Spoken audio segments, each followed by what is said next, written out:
Hi folks, thanks for joining me today. I'm going to be talking about 3 ways to help you manage difficult meetings. My name is Kat Lyacone and I'm a life coach and I am helping people build better lives. All right, so let's get started. We all have difficult meetings to go to from time to time, whether it's a friend, a relative, a business meeting, a boss, coworker, we all have them. So I'm hoping that these 3 ways will help you like they did me in helping manage those. So the first thing I do is I like to do prep work. So this is finding out more about what the meeting is about, right? We understand it's a difficult one. Let's see more data that we can find out, more information, fact finding. Sometimes we can, sometimes we can't, but I always think it's important to do our best to try to know as much about the situation as we can. The second thing is finding overarching common goals that everyone in the group would agree upon. So let's say you're going into a corporate business meeting. Well, the overarching goal could be to be profitable and to retain staff, to make sure that there's enough money to be able to pay the staff and to do the work. So that could be an overarching goal. So that's what you want to find out for your particular group and your situation. What is that goal?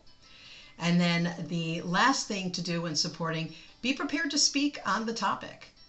Be prepared to speak about how you feel, why you do, why you're passionate about it, and why you'd like to see your ideas considered when making these decisions. All right, so that's what you have to do for prep work. All right, now you're getting ready to walk into that meeting. And you sit down and you walk into the meeting. So one of the things that you want to do is you want to make sure that you state that common goal that you thought of, right? Pick one and just start with that.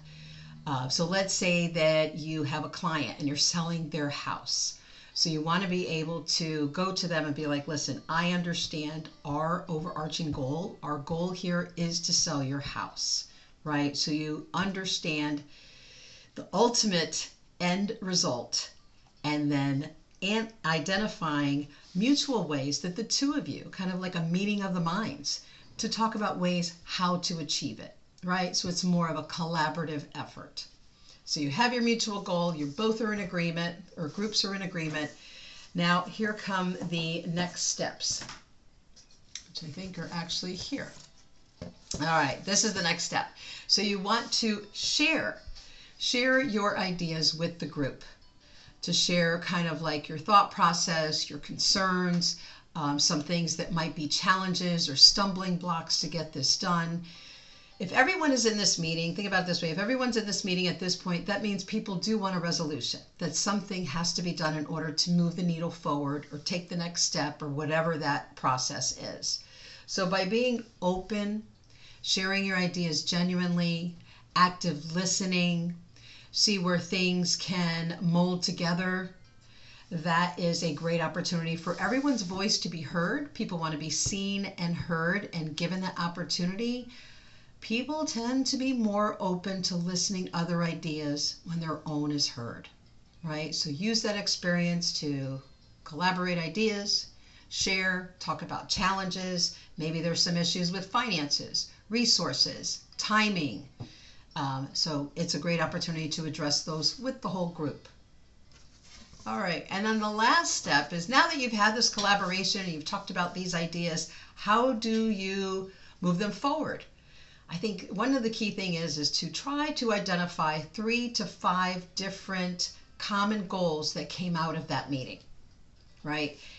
And it could even be the goal is we can't get this done in XYZ time, right? Maybe it's the timeline that no matter what, at this point, that you're not prepared to move within that. Maybe there's not enough resources, so you can't really move forward with those. But maybe there are some goals, like you can assign projects or tasks or something to be able to take those items, move them into an action plan, and start implementing them. And then take those outliers. A lot of times in these meetings, you don't get everything resolved in one sitting. Sometimes you have to come back to the table and negotiate and discuss more. What this does is it offers an opportunity for the project to begin moving forward. It gives everyone a chance to meet in that room and discuss it, and then talk about ways to how to do next steps. So hopefully that gives you a little insight when you're coming into a difficult meeting, some of the things you can do to kind of soften, keep the conversations open. I would always recommend staying calm by showing that it's mutual, that you both are coming for the common goal, the same group, that a lot of times people will be more open to hearing opinions and navigating and negotiating next steps. Thanks.